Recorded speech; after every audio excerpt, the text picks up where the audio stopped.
বিসমিল্লাহির রহমানির রহিম। আসসালামু আলাইকুম।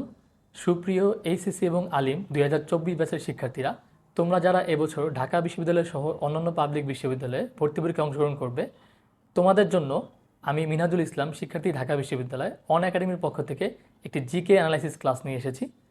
এবং তোমরা সকলেই জানো যে আমাদের ভর্তি পরীক্ষায় বাংলা এবং ইংরেজির পাশাপাশি সাধারণ জ্ঞান কিন্তু অত্যন্ত গুরুত্বপূর্ণ একটি অংশ। এই অংশে কিন্তু আসলে 30টি নম্বর নির্ধারণ করা হয়েছে তোমাদের বি ইউনিটের জন্য। এবং আজকে আমরা ঢাকা বিশ্ববিদ্যালয়ে 2022 সেশনে বি ইউনিটে অর্থাৎ কলা, আইন এবং সামাজিক বিজ্ঞান ইউনিটে যে প্রশ্ন এসেছিল তা আমরা আজকে অ্যানালাইসিস করার চেষ্টা করব। এবং এই অ্যানালাইসিস মাধ্যমে আমরা আসলে বোঝার চেষ্টা করব যে ঢাকা বিশ্ববিদ্যালয়ে আসলে কী ধরনের প্রশ্ন হয়, প্রশ্নের প্যাটার্নটা কেমন, এবং আমাদের সাধারণ জ্ঞান অংশের যে 4টি অংশ, যেভাবে সাধারণ জ্ঞান আসলে বিভক্ত হয়েছে, যে আমাদের মৌলিক বিষয়গুলি, বাংলাদেশ বিষয়গুলি, সাম্প্রতিক বিষয়গুলি এবং আন্তর্জাতিক বিষয়গুলি, আমরা একটি একটি করে 30টি প্রশ্ন অ্যানালাইসিস করব এবং এর মধ্যে থেকে দেখার চেষ্টা করব যে কোন কোন অংশ থেকে কতগুলো প্রশ্ন এসেছে এবং তার উত্তরগুলো কী কী, এবং এর পাশাপাশি আমরা আরও কিছু অতিরিক্ত তথ্য অর্জন করার চেষ্টা করব। তাহলে চলো শুরু করে দেওয়া যাক। আমাদের 1 নম্বর যে প্রশ্নটি রয়েছে সেটি হচ্ছে, জাতির পিতা বঙ্গবন্ধু শেখ মুজিবুর রহমান সম্প্রতি যে পুরস্কারে ভূষিত হয়েছেন। এখানে 4টি অপশন রয়েছে, যে ম্যাগাসেসে পুরস্কার, শার্ক লিটারেচার অ্যাওয়ার্ড, ভারতরত্ন পুরস্কার, মিলেনিয়াম শান্তি পুরস্কার। এখানে আমাদের যে উত্তরটি হবে সেটি হচ্ছে শার্ক লিটারেচার অ্যাওয়ার্ড। এর সঙ্গে তোমাদের আরও একটি অতিরিক্ত তথ্য জানা দরকার, সেটি হচ্ছে আমাদের বঙ্গবন্ধু শেখ মুজিবুর রহমানকে শার্ক লিটারেচার অ্যাওয়ার্ড দেওয়া হয়েছে কত সালে, সেটা কিন্তু আসলে 2023 সালে। এই তথ্যটি তোমাদের আসলে মনে রাখা জরুরি। আমরা আমাদের দ্বিতীয় প্রশ্নে চলে যাচ্ছি। আমাদের 2 নম্বর যেটি প্রশ্নটি রয়েছে, 2026 সালে ফিফা বিশ্বকাপ ফুটবল কয়টি দেশে অনুষ্ঠিত হবে? 2026 সালে ফিফা বিশ্বকাপ কয়টি দেশে অনুষ্ঠিত হবে? উত্তরটি হচ্ছে সর্বমোট 3টি দেশে অনুষ্ঠিত হবে। এবং সেই 3টি দেশ কি কি? একটা হচ্ছে যুক্তরাষ্ট্র, মেক্সিকো এবং কানাডা। এই সর্বমোট 3টি দেশে কিন্তু আসলে 2026 বিশ্বকাপ, ফুটবল বিশ্বকাপ অনুষ্ঠিত হবে। আমরা চলে যাচ্ছি আমাদের পরবর্তী প্রশ্নে, অর্থাৎ 3 নম্বর প্রশ্নে। দেখো, মাস্টারদা সূর্য সেন কোন আন্দোলনের সাথে যুক্ত ছিলেন? মাস্টারদা সূর্য সেন কোন আন্দোলনের সাথে যুক্ত ছিলেন? এখানে অপশন রয়েছে স্বদেশী আন্দোলন, তেভাগা আন্দোলন, টঙ্ক আন্দোলন, ভারত ছাড়ো আন্দোলন। আমাদের কারেক্ট উত্তরটি হবে মাস্টারদা সূর্য সেন স্বদেশী আন্দোলনের সাথে যুক্ত ছিলেন। এখন দেখো, আমাদের এই প্রশ্নে যে বাকি 3টি অপশন রয়েছে, একটি তেভাগা আন্দোলন। এই তেভাগা আন্দোলন যে নেত্রী ছিলেন তার নাম কি? তোমরা কি এটা জানো? তেভাগা আন্দোলনের নেত্রী ছিলেন, তার নাম ছিল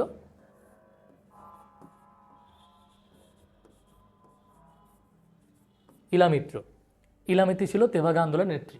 একইভাবে আমাদের যে টঙ্ক আন্দোলন, এটা আসলে আমাদের বৃহত্তর যে ময়মনসিংহ এবং নেত্রকোনা জেলা, সেখানে আসলে কৃষক এবং হাজংদের একটা বিদ্রোহ, যেটা আসলে হাজং বিদ্রোহ নামেই সর্বাধিক পরিচিতি লাভ করেছে।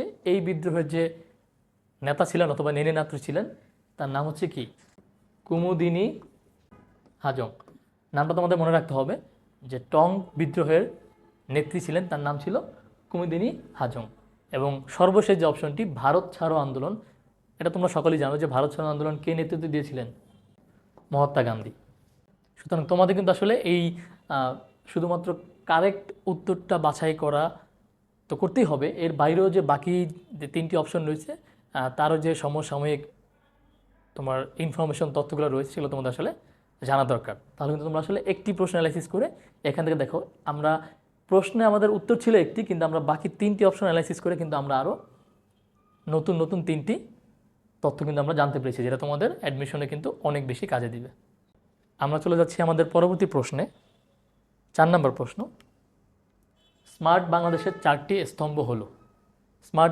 বর্তমানে স্মার্ট বাংলাদেশ কিন্তু আসলে আমাদের বাংলাদেশের জন্য অনেক বড় একটা প্রতিপাদ্য বিষয়, এবং বলতে পারো যে আমাদের যে শেখ হাসিনা সরকার, তার কিন্তু অন্যতম একটি চ্যালেঞ্জ কিন্তু আসলে এই স্মার্ট বাংলাদেশ। সেই ক্ষেত্রে আমাদের উত্তরটি কী হবে? দেখো, আমাদের উত্তরটি হবে একদম সর্বশেষ উত্তরটা, স্মার্ট নাগরিক, স্মার্ট সরকার, স্মার্ট অর্থনীতি এবং স্মার্ট সমাজ। এই 4টি, স্মার্ট নাগরিক, স্মার্ট সরকার, স্মার্ট অর্থনীতি এবং স্মার্ট সমাজ, এই সব কিছু মিলিয়ে কিন্তু আসলে আমাদের স্মার্ট বাংলাদেশ। আমরা চলে যাচ্ছি আমাদের পরবর্তী প্রশ্নে, অর্থাৎ 5 নম্বর প্রশ্নে। 5 নম্বর প্রশ্নটি খেয়াল করো।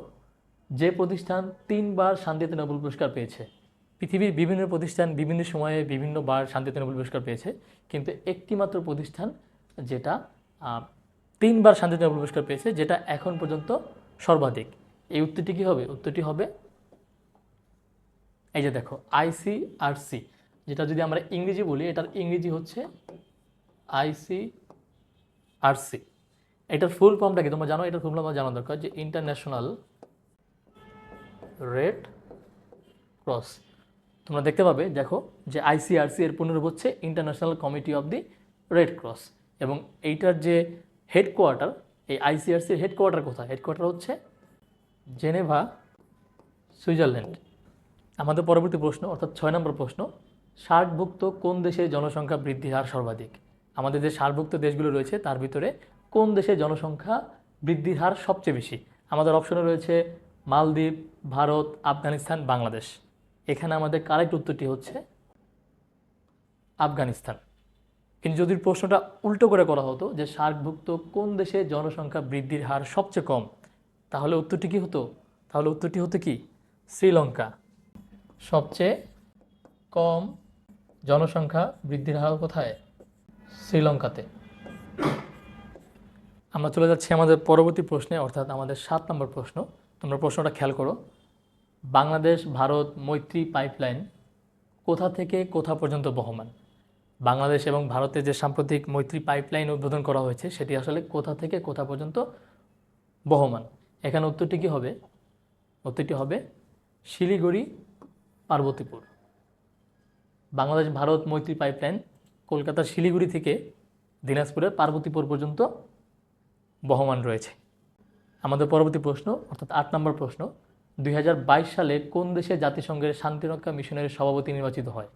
2022 সালে নিচের কোন দেশ জাতিসংঘ শান্তিরক্ষা মিশনের সভাপতি নির্বাচিত হয়? অপশন রয়েছে 4টি দেশ, ফিলিপাইন, শ্রীলঙ্কা, ভারত এবং বাংলাদেশ। এর কারেক্ট উত্তরটি হচ্ছে 2022 সালে আমাদের মাতৃভূমি বাংলাদেশ জাতিসংঘের শান্তিরক্ষা মিশনের সভাপতি হিসেবে নির্বাচিত হয়। এবং তোমরা অনেকেই জানো যে বাংলাদেশ থেকে কিন্তু প্রচুর পরিমাণে সৈন্য জাতিসংঘের শান্তিরক্ষা মিশনে নিয়োগদান করা হয়, এবং বাংলাদেশের বৈদেশিক অর্থ আয়ের অন্যতম একটা সোর্স কিন্তু আসলে আমাদের এই ইউনাইটেড নেশনসে আমরা যে মিলিটারি ট্রুপস পাঠাই, সেখান থেকে আমাদের যে অর্থটা আসে। আমরা চলে যাচ্ছি আমাদের পরবর্তী প্রশ্ন, অর্থাৎ আমাদের 9 নম্বর প্রশ্নে। হেক্সাডেসিমালের ভিত্তি হচ্ছে। দেখো, তোমরা প্রশ্নটা খেয়াল করো। তোমরা কিন্তু প্রশ্নের দিকে তাকিয়েই, এক নজর তাকিয়েই বুঝতে পারতেছো আসলে প্রশ্নটা তোমাদের কিন্তু তোমাদের যে বোর্ড বই অথবা তোমাদের যে ICT বই, ইনফরমেশন অ্যান্ড টেকনোলজি, সেই বই থেকে কিন্তু আসলে প্রশ্নটা এসেছে। হেক্সাডেসিমালের ভিত্তি, what is the basis of hexadecimal number? এখানে উত্তরটি কী হবে? উত্তরটি তোমাদের সকলেই জানা, যে 16 হচ্ছে আমাদের হেক্সাডেসিমাল নাম্বারের ভিত্তি। এখন প্রশ্ন হচ্ছে, বাকি যে অপশনগুলো আছে, 8 হচ্ছে আমাদের অক্টাল নাম্বারের ভিত্তি, 10 হচ্ছে আমাদের ডেসিমাল নাম্বারের ভিত্তি, এবং এখানে অপশনে যেটা নাই সেটা হচ্ছে যেখানে যদি 2 হচ্ছে কি আমাদের বাইনারি নাম্বারের ভিত্তি। এখন তোমরা কিন্তু এই প্রশ্ন থেকে মোটামুটি বুঝতে পেরেছো যে আসলে আমাদের ICT বই থেকে কিন্তু আসলে বেশ কিছু প্রশ্ন হওয়ার সম্ভাবনা সবসময় থেকেই যায়। সুতরাং একেবারে কমন যে টপিকগুলো, কমন এই অর্থে যে আসলে প্রত্যেকেই তোমরা এই টপিকগুলো পড়েছো। যেমন আমি যদি তোমাদের নাম্বার সিস্টেমের কথা বলি, সংখ্যা পদ্ধতি, এবং তোমাদের wifi, WiMAX, cryo surgery, bio informatics, এই ধরনের টপিকগুলো থেকে কিন্তু আসলে অনেক বেশি প্রশ্ন হওয়ার সম্ভাবনা থাকে। অপটিক্যাল ফাইবার, ক্লাউড কম্পিউটিং, এই ধরনের টপিকগুলো কিন্তু তোমরা আসলে একটু ভালো করে দেখবে। এখান থেকে কিন্তু আসলে তোমরা সাধারণ জ্ঞান অংশেও বেশ কিছু প্রশ্ন তোমরা কমন পেতে পারো তোমাদের অ্যাডমিশন পরীক্ষায়। আমরা চলে যাচ্ছি আমাদের পরবর্তী প্রশ্নে, অর্থাৎ 10 নম্বর প্রশ্নে। বাংলাদেশের হাজং নৃগোষ্ঠীর বাস। বাংলাদেশের ক্ষুদ্র নৃগোষ্ঠী অথবা বাংলাদেশের উপজাতি অথবা আদিবাসী, তুমি যেটাই বলো না কেন, এই অংশ থেকে কিন্তু আসলে প্রত্যেক বছরই অন্তত একটি করে প্রশ্ন হয়। এখানে দেখো 4টি জেলার নাম লেখা আছে, যে নেত্রকোনা, রংপুর, সিলেট এবং বান্দরবান, এবং বলা আছে যে হাজং নৃগোষ্ঠী। হাজং নৃগোষ্ঠী আসলে বৃহত্তর ময়মনসিংহ, নেত্রকোনা, শেরপুর, জামালপুর এই অঞ্চলে বসবাস করে। সুতরাং আমাদের উত্তরটি কী হবে? আমাদের উত্তরটি হবে নেত্রকোনায়। এরপরে দেখো যে বাকি 3টি যে অপশন রয়েছে, রংপুর, রংপুরে কারা বাস করে? রংপুরে বাস করে কারা? সাঁওতালরা। সিলেটে কারা বাস করে? মণিপুরি। আর যদি বান্দরবানের কথা বলো তাহলে কিন্তু তোমাদের আসলে অসংখ্য এখানে ক্ষুদ্র নৃগোষ্ঠী এখানে বাস করে, চাকমা, মারমা এবং আরও অন্যান্য তঞ্জঙ্গা থেকে শুরু করে মগ, এই ধরনের উপজাতিগুলো কিন্তু আসলে ক্ষুদ্র নৃগোষ্ঠী বান্দরবানে বসবাস করে। আমরা চলে যাচ্ছি আমাদের পরবর্তী প্রশ্নে, অর্থাৎ আমাদের 11 নম্বর প্রশ্ন। তোমরা প্রশ্নটি খেয়াল করো। দ্য ওয়ার্ল্ড ডেভেলপমেন্ট রিপোর্ট প্রকাশ করে কে? এখানে আসলে 4টি সংস্থার নাম দেওয়া আছে। এই 4টি সংস্থার যে কোনো একটি আসলে ওয়ার্ল্ড ডেভেলপমেন্ট রিপোর্ট প্রকাশ করে। 4টি অপশন এখানে দেখো। ব্যাংক অফ আমেরিকা, এটা তোমরা আসলে প্রথম অপশনটা পড়েই বুঝতে পারতেছো যে আসলে দ্য ওয়ার্ল্ড ডেভেলপমেন্ট রিপোর্ট এককভাবে আমেরিকা কিন্তু আসলে কখনোই এই রিপোর্টটা প্রকাশ করবে না। নিচে যে 3টি অর্গানাইজেশন রয়েছে, সংগঠন রয়েছে, ইউএনডিপি যেটা জাতিসংঘের একটি অঙ্গ সংগঠন, বিশ্ব ব্যাংক এবং আইএমএফ। এর মধ্যে আসলে যে দুইটা নিয়ে তোমাদের কনফিউশন হওয়ার কথা সেটা হচ্ছে ইউএনডিপি এবং বিশ্ব ব্যাংক। তো কনফিউশন রাখা যাবে না, এর উত্তরটি হচ্ছে কি? বিশ্ব ব্যাংক। মনে রাখবে বিশ্ব ব্যাংক সবসময় ওয়ার্ল্ড ডেভেলপমেন্ট রিপোর্টটা প্রকাশ করে থাকে। আমরা চলে যাচ্ছি আমাদের পরবর্তী প্রশ্নে, অর্থাৎ 12 নম্বর প্রশ্নে। দেখা যাক 12 নম্বর প্রশ্নে। ঢাকা বিশ্ববিদ্যালয়ের শতবর্ষের প্রথম গবেষণা প্রকাশনা মেলা অনুষ্ঠিত হয় কত সালে? দেখো, যারা ঢাকা বিশ্ববিদ্যালয়ে পরীক্ষা দিবে, ঢাকা বিশ্ববিদ্যালয়ের দিবস, ঢাকা বিশ্ববিদ্যালয় সম্পর্কিত বিভিন্ন ঐতিহাসিক স্থান, ঐতিহাসিক স্থাপনা এবং ঢাকা বিশ্ববিদ্যালয়ের সম্বন্ধীয় নতুন নতুন যে ইনফরমেশনগুলো অথবা যেগুলো সাম্প্রতিক সময়ে আসলে নতুন স্থাপনা অর্থাৎ ঢাকা বিশ্ববিদ্যালয় কেন্দ্রিক যে কোনো ধরনের তথ্য যেটা আসলে খুবই গুরুত্ব বহন করে, সেইগুলো কিন্তু আসলে তোমাদের ভর্তি পরীক্ষায় আসার একটা সম্ভাবনা থেকেই যায়। তোমরা দেখতেই পাচ্ছ যে 12 নম্বর প্রশ্নে কিন্তু আসলে আমাদের এই শতবর্ষের প্রথম যে গবেষণা প্রকাশনা মেলা সেটা অনুষ্ঠিত হয়ে গেছে এবং এটা কিন্তু আমাদের পরীক্ষায় চলে এসেছে। এর উত্তরটি কী হবে? উত্তরটি হবে 2022 সালে। আমাদের পরবর্তী প্রশ্ন, 13 নম্বর প্রশ্ন। মাথাপিছু মোট জাতীয় আয়ের ভিত্তিতে নিচের কোনটি উচ্চ আয়ের দেশ নয়? দেখো, এখানে 4টা অপশন রয়েছে। কানাডা, নরওয়ে, চীন, জাপান। স্বাভাবিকভাবেই কিন্তু আসলে বলে দেওয়া যাচ্ছে যে এই 4টা দেশই কিন্তু আসলে অত্যন্ত ধনী দেশ। তো তোমাকে প্রশ্নটা কিন্তু একটু টেকনিক্যাল, তোমাকে একটু খেয়াল করতে হবে যে মাথাপিছু মোট জাতীয় আয়ের ভিত্তিতে কোনটি উচ্চ আয়ের দেশ। সবচেয়ে বেশি ধনী দেশ কিন্তু এখানে বলে নাই, বলেছে যে মাথাপিছু আয়ের ভিত্তিতে। তো স্বাভাবিকভাবেই আমরা কি জানি যে মাথাপিছু আয় মানে কি? মাথাপিছু আয় মানে হচ্ছে একটি দেশের সর্বমোট ইনকামকে, সর্বমোট আয়কে যদি আমরা সর্বমোট জনসংখ্যা দিয়ে ভাগ করি তাহলে আমরা মাথাপিছু আয় পাবো। সেই বিবেচনায় কিন্তু এখানে দেখো যে চীন কিন্তু আসলে বিশ্বের সবচেয়ে বৃহত্তম জনগোষ্ঠীর দেশ। সেই ক্ষেত্রে চীনের আয় যতই বেশি হোক না কেন, সেটাকে যদি আমরা চীনের জনসংখ্যা দিয়ে ভাগ করি তাহলে তাদের মাথাপিছু আয়ের ভিত্তিতে তারা কিন্তু আসলে সবচেয়ে বেশি উচ্চ আয়ের দেশ হবে না, কারণ তাদের কিন্তু মাথাপিছু আয়টা কমে যাবে অন্যান্য দেশের তুলনায়। কারণ অন্যান্য দেশে হয়তোবা চীনের থেকে কম আয় করে, বাট তাদের জনসংখ্যা কিন্তু চীনের থেকে অনেক কম, অনেক বেশি লিমিটেড। সুতরাং উত্তর করার আগে কিন্তু তোমরা আসলে এই ধরনের টেকনিক্যাল বিষয়গুলো তোমরা আসলে খেয়াল করবে। সুতরাং চলে যাচ্ছে আমাদের পরবর্তী প্রশ্নে, অর্থাৎ 14 নম্বর প্রশ্ন। জনশুমারি 2022 অনুযায়ী নারীর সংখ্যা মোট জনসংখ্যার কত? এই জনশুমারি এটা কিন্তু আসলে নতুন নাম হয়েছে। এর আগে আমরা যেটাকে আদমশুমারি বলে জানতাম সেটাকেই নতুনভাবে নাম করা হয়েছে জনশুমারি। এবং সর্বশেষ যে জনশুমারি যেটা বাংলাদেশে অনুষ্ঠিত হয়েছে সেটি হচ্ছে কি 2022 সালে। এখানে প্রশ্ন এসেছে 2022 সালে জনশুমারি অনুযায়ী নারীর সংখ্যা মোট জনসংখ্যার কত, অর্থাৎ নারীদের অনুপাতটা কত? এখানে উত্তরটি হবে 50.43%। এখন কিন্তু তাহলে এই রেশিও দেখে আমরা বুঝতে পারছি যে নারীদের সংখ্যা কিন্তু আসলে দিন দিন বৃদ্ধি পাচ্ছে। চলে যাচ্ছে আমাদের পরবর্তী প্রশ্নে, অর্থাৎ 15 নম্বর প্রশ্নে। বিশ্বে সবচেয়ে বেশি পেট্রোলিয়াম উৎপাদন করে কোন দেশ? খেয়াল করো, এখানে কিন্তু বলছে সবচেয়ে বেশি পেট্রোলিয়াম উৎপাদন করে কোন দেশ। আমরা হয়তো পেট্রোলিয়ামের নাম শুনলেই অনেকে চিন্তা ভাবনা করি যে উত্তরটা হয়তো সৌদি আরব হবে, কারণ সৌদি আরবে প্রচুর পরিমাণ তেল রয়েছে। কিন্তু তোমাকে কিন্তু আসলে এখানে প্রশ্নটা আগে ভালো করে পড়তে হবে এবং বুঝতে হবে। এখানে বলেছে বিশ্বের সবচেয়ে পেট্রোলিয়াম উৎপাদন করে কোন দেশ। বিশ্বের সবচেয়ে বেশি পেট্রোলিয়াম উৎপাদন করে কি? যুক্তরাষ্ট্র।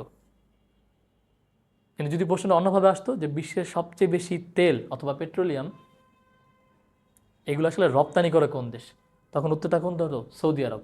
সৌদি আরব হচ্ছে সর্ববৃহৎ রপ্তানিকারক। ওকে, তোমরা কিন্তু এই অ্যাডিশনাল তথ্যটা মনে রাখবে। চলে যাচ্ছে আমাদের পরবর্তী প্রশ্নে, অর্থাৎ 16 নম্বর প্রশ্নে।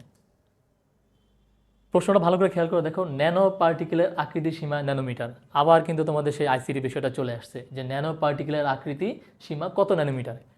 এটা কিন্তু তোমাদের আসলে তোমাদের ইন্টারমিডিয়েট যে আইসিটি বইটা আছে সেখান থেকে কিন্তু আসলে যে ন্যানো টেকনোলজি নামে একটা চ্যাপ্টার অথবা একটা অংশ তোমাদের রয়েছে, সেই জায়গা থেকে তোমরা কিন্তু পড়লেই উত্তরটা পাবে।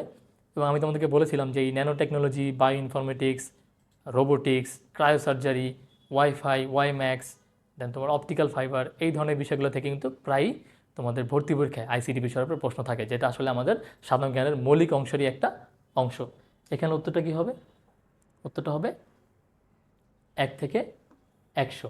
ন্যানো পার্টিকেলের আকৃতি সীমা হচ্ছে 1 থেকে 100 মিটার, 100 ন্যানোমিটার। চলে যাচ্ছে আমাদের পরবর্তী প্রশ্নে, অর্থাৎ 17 নম্বর প্রশ্নে। রেনেসা যুগের দার্শনিক হলেন। এখানে দেখো 4 জন দার্শনিকের নাম দেওয়া আছে: Burton Rasel, Karl Marx, Nicolás Machiavelli এবং ভলতেয়ার। এখানে সঠিক উত্তরটি হবে ভলতেয়ার। রেনেসা পিরিয়ড এর তোমরা নিশ্চয়ই জানো যে রেনেসা পিরিয়ড হচ্ছে যখন মধ্যযুগের জরাজীর্ণ সমাজটাকে ভেঙে যখন নতুন একটি সমাজের দিকে এই পুরো পৃথিবী ধাবিত হয়েছিল, তখন সেটাকে আমরা বলতেছি, সেই ট্রানজিশন পিরিয়ডটাকে আমরা বলতেছি রেনেসা যুগ। এখানে শুধুমাত্র ভলতেয়ার, যিনি আসলে একজন ফ্রান্সের নাগরিক, তিনি হচ্ছে রেনেসা যুগের দার্শনিক। এবং বাকি যে 3 জন এখানে দেখতে পাচ্ছ তোমরা, যে বার্টন রাসেল, কার্ল মার্কস এবং ম্যাকিয়াভেলি, এই 3 জন আসলে কি আধুনিক যুগের দার্শনিক। এর মধ্যে যে নিকোলো ম্যাকিয়াভেলি, উনি কিন্তু আসলে, ওনাকে কি বলা হয়, এটা তোমাদের এই তথ্যটা তোমাদের জানা দরকার। ওনাকে বলা হয় আধুনিক রাষ্ট্রবিজ্ঞানের জনক। আধুনিক রাষ্ট্রবিজ্ঞানের জনক কে? Niccolo Machiavelli. নিকোলো ম্যাকিয়াভেলি হচ্ছে আধুনিক রাষ্ট্রবিজ্ঞানের জনক। আমাদের পরবর্তী প্রশ্ন 18 নম্বর প্রশ্ন দেখো, ন্যাটো সদস্যভুক্ত দেশ হলো কোনটি? 4টি অপশন রয়েছে এখানে: আয়ারল্যান্ড, সুইডেন, ফিনল্যান্ড এবং স্কটল্যান্ড। এখানে কারেক্ট উত্তরটি হবে ন্যাটো সদস্যভুক্ত দেশটি হচ্ছে কি ফিনল্যান্ড। তো এর পাশাপাশি তোমাদের কিন্তু এটাও জানা দরকার যে ন্যাটো, এই যে আমাদের ন্যাটো আছে, এই ন্যাটোর ফুল ফর্মটা কি? ন্যাটোর ফুল ফর্মটা হচ্ছে তোমরা জেনে রাখা আছে NATO, ন্যাটো। এটা ফুল ফর্মটা হচ্ছে নর্থ আটলান্টিক অর্গানাইজেশন। তোমরা একবার দেখে নাও যে ন্যাটোর এটা হচ্ছে কি, এর ফুল ফর্ম হচ্ছে নর্থ আটলান্টিক ট্রিটি অর্গানাইজেশন। চলে যাচ্ছে আমাদের পরবর্তী প্রশ্নে, অর্থাৎ আমাদের 19 নম্বর যে প্রশ্নটি রয়েছে। দেখো, একাডেমি অ্যাওয়ার্ডস 2023-এ বিজয়ী শ্রেষ্ঠ চলচ্চিত্র কোনটি? বিশ্বের সমসাময়িক চলচ্চিত্র, অস্কার পাওয়া চলচ্চিত্র, বাংলাদেশের বিভিন্ন চলচ্চিত্র ফেডারেশন থেকে বিভিন্ন পুরস্কার এবং সম্মাননায় ভূষিত হওয়া যে চলচ্চিত্রগুলো আছে, সেগুলো তো আসলে তোমাদের জানা দরকার। মুক্তিযুদ্ধ বিষয়ক চলচ্চিত্র তো তোমাদের অবশ্যই জানা দরকার।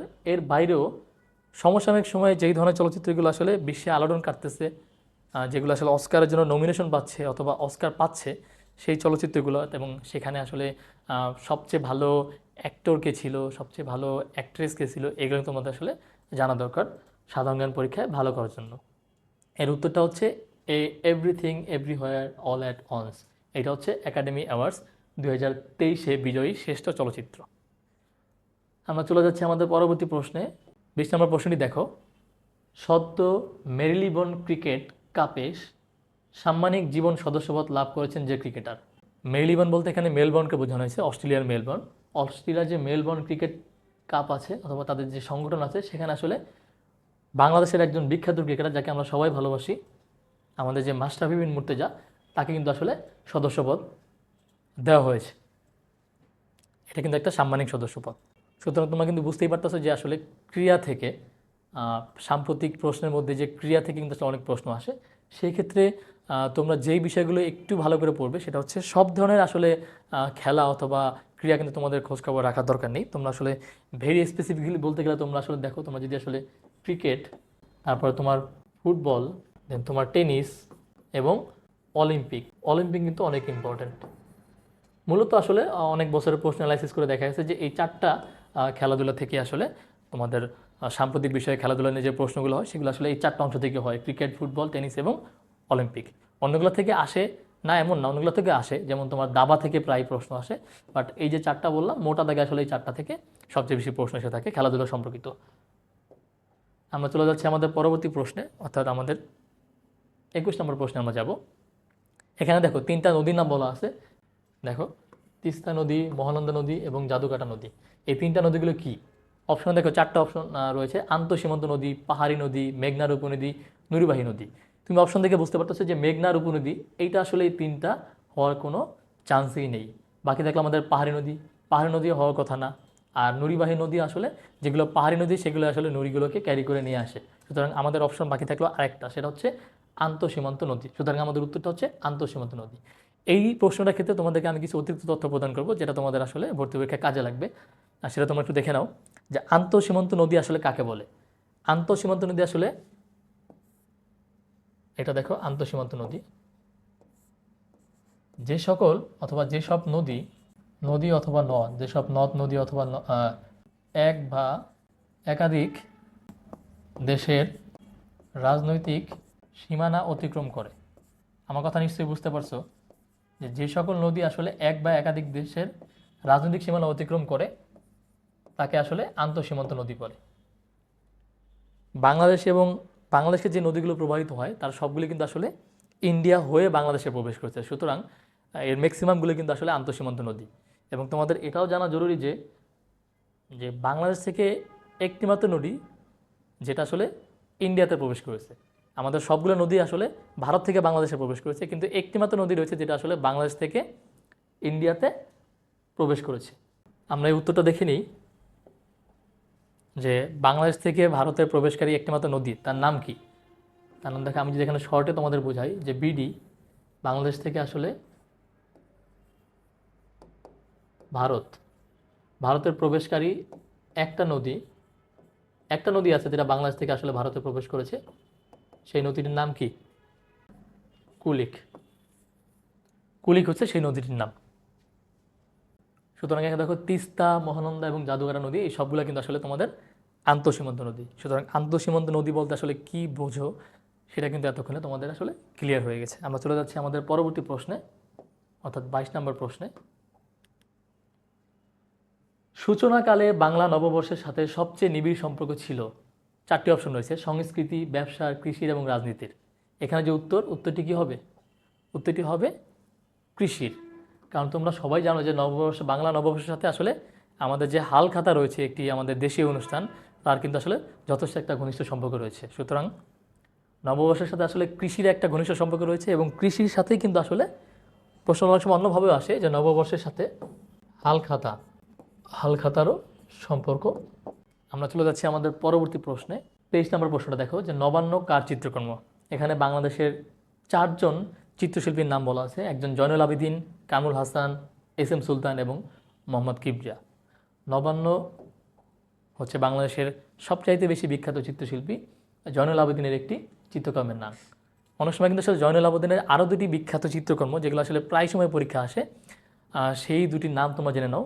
সেটা হচ্ছে, একটি হচ্ছে কি ম্যাডোনা, এবং আরেকটি হচ্ছে মনপুরা 70। ম্যাডোনা এবং মনপুরা 70 এই দুটি কিন্তু জয়নুল আবেদিনের সবচাইতে বিখ্যাত দুটি চিত্রকর্ম। তিনি আসলে দুর্ভিক্ষের চিত্র এঁকে বিখ্যাত হয়েছেন। দুর্ভিক্ষের চিত্রের পাশাপাশি তার ম্যাডোনা, মনপুরা 70 এগুলো তার বিখ্যাত চিত্রকর্ম। এবং এইখানে যে নবান্ন আছে এটি আসলে জয়নুল আবেদিনের একটি বিখ্যাত চিত্রকর্ম। আমরা চলে যাচ্ছি আমাদের পরবর্তী প্রশ্নে, সেটা হচ্ছে 24 নম্বর প্রশ্ন।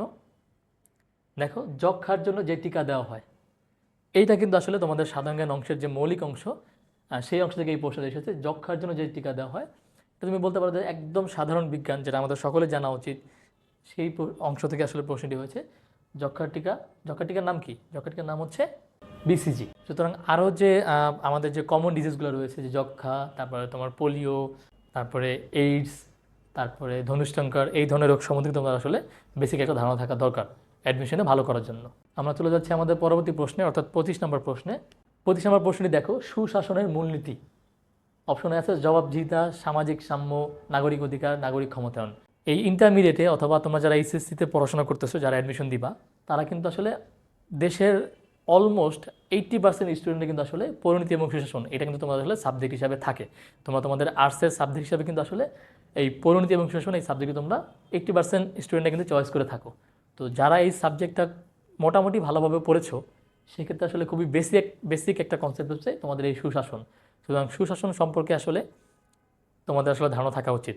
সুতরাং এই তোমাদের যে বেসিক সাবজেক্ট, এগুলো থেকে আসলে তোমরা যদি একটু ধারণা রাখো, পাশাপাশি তোমাদের পরিণতিমুখী শাসন এবং অর্থনীতির মূল বিষয়গুলো, যেমন এখানে আসলে পরিণতিমুখী শাসন থেকে আসছে, এই বাইরে আসলে অর্থনীতির যারা রয়েছে, যে অ্যাডাম স্মিথ, পি.এ. স্যামুয়েলসন, অথবা অর্থনীতির যে বেসিক কনসেপ্টগুলো রয়েছে, তোমাদের মূল্যস্ফীতি, চাহিদা যোগান রেখা, এগুলোতে কিন্তু আসলে মাঝে মাঝে তোমাদের সাধারণ জ্ঞানে কিন্তু আসলে দুই একটা প্রশ্ন আসে। সুতরাং এই জায়গায় কিন্তু আসলে তোমাদের একটু সতর্কভাবে পড়াশোনা করতে হবে। এটার উত্তর হচ্ছে সুশাসনের মূলনীতি, এটার উত্তর হচ্ছে কি? জবাবদিহিতা। কারণ তোমার সুশাসন যদি কোনো দেশে প্রতিষ্ঠা করতে চাও, তাহলে সরকারের জবাবদিহিতা নিশ্চিত করা সবচেয়ে বেশি জরুরি। সরকার যদি জবাবদিহিতা নিশ্চিত না হয়, তাহলে সুশাসন প্রতিষ্ঠা হওয়ার সম্ভাবনা একেবারেই কম। আমরা চলে যাচ্ছি আমাদের পরবর্তী প্রশ্নে, অর্থাৎ 26 নম্বর প্রশ্নে। প্রশ্নটি দেখো, দেশের কৃষিভিত্তিক ইপিজেড কোথায় অবস্থিত? ইপিজেড সম্বন্ধে আসলে তোমাদের অবশ্যই ধারণা রাখতে হবে, এবং আমাদের যে ঢাকার সাভারে কিন্তু আসলে আমাদের ইপিজেড রয়েছে, কিন্তু এখানে প্রশ্নটা দেখো যে দেশের কৃষিভিত্তিক ইপিজেড এটা আসলে কোথায় অবস্থিত? কৃষিভিত্তিক ইপিজেডটা হচ্ছে বাংলাদেশের একদম উত্তরের একটি জেলা নীলফামারীতে অবস্থিত। মনে থাকবে, কৃষিভিত্তিক ইপিজেড হচ্ছে বাংলাদেশের নীলফামারীতে অবস্থিত। আমরা চলে যাচ্ছি আমাদের পরবর্তী প্রশ্নে, অর্থাৎ আমাদের 27 নম্বর প্রশ্নে। এখানে দেখো, এটা কিন্তু খুবই ইম্পর্টেন্ট একটা প্রশ্ন, যেটা আসলে 2022-23 সেশনে ঢাকা বিশ্ববিদ্যালয়ে বিউনিটে এসেছে। মাতারবাড়ি বিদ্যুৎ কেন্দ্রের কাঁচামাল হলো। মাতারবাড়ি হচ্ছে একটি বিদ্যুৎ কেন্দ্র, যেটি আসলে বাংলাদেশের কক্সবাজার জেলায় অবস্থিত, এবং এইটার যে বিদ্যুৎ কেন্দ্রের প্রধান কাঁচামাল আসলে কী দিয়ে আসলে এখানে বিদ্যুৎ তৈরি হয়, সেই উত্তরটি কী হবে? উত্তরটি হবে কয়লা। কারণ মাতারবাড়ি বিদ্যুৎ কেন্দ্রের প্রধান কাঁচামাল হচ্ছে কয়লা। এখন দেখো, এইখান থেকে আরেকটি প্রশ্ন যেটা আসলে হতে পারে, অথবা এর আগেও বিভিন্ন পরীক্ষা এসেছে অথবা সামনেও আসবে, সেটি হচ্ছে যে মাতারবাড়ি বিদ্যুৎ কেন্দ্রের সর্বমোট কত মেগাওয়াট বিদ্যুৎ উৎপাদন ক্ষমতা রাখে? উত্তরটি হচ্ছে কি? সর্বমোট 1200 মেগাওয়াট। সর্বমোট 1200 মেগাওয়াট বিদ্যুৎ কিন্তু এই মাতারবাড়ি বিদ্যুৎ কেন্দ্র উৎপাদন করার ক্ষমতা রাখে, যা বাংলাদেশের অর্থনীতিতে আসলে দারুণভাবে প্রভাব ফেলতেছে। আমরা চলে যাচ্ছি আমাদের পরবর্তী প্রশ্নে, অর্থাৎ 28 নম্বর প্রশ্নে। একটি বিশ্ববিদ্যালয়ের বিভিন্ন ভবনের ল্যানগুলোকে যুক্ত করতে ব্যবহৃত হয়। একটি বিশ্ববিদ্যালয় মানে একটি ক্যাম্পাস, একটি ক্যাম্পাসের বিভিন্ন ভবনের ল্যানগুলোকে যুক্ত করতে ব্যবহৃত হয়। তোমরা দেখো, আমরা কিন্তু আসলে আবার আইসিটিতে ফিরে এসেছি। এই প্রশ্নটা কিন্তু আসলে তোমাদের আইসিটি থেকে হয়েছে। এখানে দেখো 4 ধরনের নেটওয়ার্কিং কেবলের কথা বলা আছে: ওয়ান, প্যান, ক্যান, ম্যান।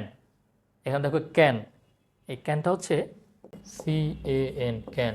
এর মানে হচ্ছে কি? Campus area network. তাহলে দেখো, একটি বিশ্ববিদ্যালয় একটি ক্যাম্পাস, তাহলে একটি ক্যাম্পাসের বিভিন্ন ভবনের ল্যানগুলোকে যুক্ত করতে আসলে কি ব্যবহৃত হবে? উত্তরটি কি হবে? উত্তরটি হবে ক্যান। তোমাদের আইসিটি থেকে কিন্তু এই প্রশ্নটি এসেছে। সুতরাং আইসিটির উপরে থেকে আসলে আমরা দেখছি অলরেডি এই বি ইউনিটের প্রশ্নে 2022 সেশনে সর্বমোট আমরা এই পর্যন্ত 3টি প্রশ্ন পেয়েছি, যেটা আসলে আইসিটি থেকে এসেছে। সুতরাং আইসিটির উপরে তোমাদের কিন্তু অবশ্যই গুরুত্ব দিতে হবে, এবং আমি তোমাদেরকে যেই ধরনের বেসিক কনসেপ্টের কথাগুলো বললাম, সেগুলো অবশ্যই পড়তে হবে। আমরা চলে যাচ্ছি আমাদের পরবর্তী প্রশ্নে, সেটা হচ্ছে 29 নম্বর প্রশ্ন। বাংলাদেশের জাতীয় সংসদের সুবর্ণ জয়ন্তীর সাল কত? বাংলাদেশের জাতীয় সংসদের সুবর্ণ জয়ন্তীর সাল কত? উত্তরটি হবে 2023। তোমাদের জানা জরুরি যে সুবর্ণ জয়ন্তী কী, কত বছর হলে আসলে আমরা তাকে সুবর্ণ জয়ন্তী বলি, এটা তোমরা একটু দেখে নাও। সুবর্ণ জয়ন্তী হচ্ছে, আমি যদি তোমাদের জন্য এখানে লিখি, সুবর্ণ জয়ন্তী 50 বছর, যখন 50 বছর পূর্তি হয় তখন আমরা তাকে বলি সুবর্ণ জয়ন্তী। যদি 25 বছর পূর্তি হয় তখন আমরা তাকে কি বলি? রজত জয়ন্তী। তোমাদের আসলে সবগুলো জয়ন্তী তোমাদের মনে রাখা ইম্পর্টেন্ট, কারণ কোন সালে কোন ইয়ারে কোনটা আসবে তুমি জানো না। সুতরাং শুধু সুবর্ণ জয়ন্তী পড়ে আসলে তুমি কিন্তু নিজেকে কনফিডেন্ট রাখতে পারবে না। তোমাকে যেটা করতে হবে সেটা হচ্ছে এই সুবর্ণ জয়ন্তী, রজত জয়ন্তী, এবং তুমি যদি বলো আসলে হীরক জয়ন্তী কিন্তু আসলে 60 বছর পূর্তি উপলক্ষে আমরা হীরক জয়ন্তী পালন করে থাকি। এরপরে আরেকটি জয়ন্তী আছে যেটাকে আমরা বলি প্লাটিনাম জয়ন্তী, যেটা আসলে 75 বছর পূর্তি উপলক্ষে পালন করা হয়। তাহলে দেখতে পাচ্ছ এখানে আসলে 4টি জয়ন্তীর কথা লেখা হয়েছে। একটি হচ্ছে সুবর্ণ জয়ন্তী, যেটা আমরা 50 বছরের পূর্তি উপলক্ষে পালন করি। তারপর রজত জয়ন্তী 25 বছর, হীরক জয়ন্তী 60 বছর, এবং প্লাটিনাম জয়ন্তী যেটা আসলে 75 বছর। আর যদি 100 বছর ক্রস হয়ে যায়, 100 বছর পার করে ফেলি, তাহলে আমরা সেটাকে বলি শতবর্ষী। আমরা চলে যাচ্ছি আমাদের পরবর্তী প্রশ্নে। 2022 সেশনে ঢাকা বিশ্ববিদ্যালয়ের বি ইউনিটে আসা সর্বশেষ যে প্রশ্নটি, সাধারণ জ্ঞান বিষয়ে 30 নম্বর। দেখো, মুক্তিযুদ্ধের স্মৃতি বিজড়িত তেলিয়াপাড়া যে জেলা অবস্থিত? এখানে 4টি জেলার নাম আছে: সিলেট, হবিগঞ্জ, মৌলভীবাজার, সুনামগঞ্জ। উত্তরটি কি হবে? উত্তরটি হবে হবিগঞ্জ। মুক্তিযুদ্ধের স্মৃতিবিজিত তেলিয়াপাড়া যে জেলায় অবস্থিত? উত্তরটি কি? হবিগঞ্জ।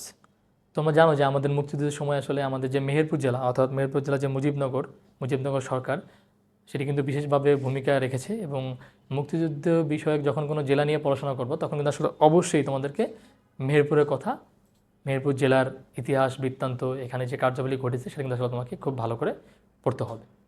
আজকের মতো এখানেই বিদায় নিচ্ছি। তোমাদের সাথে আবার দেখা হবে অন্য কোনো জিকে ক্লাসে। সেই পর্যন্ত ভালো থাকো। আল্লাহ হাফেজ। দেখা হবে বিজয়ের মঞ্চে।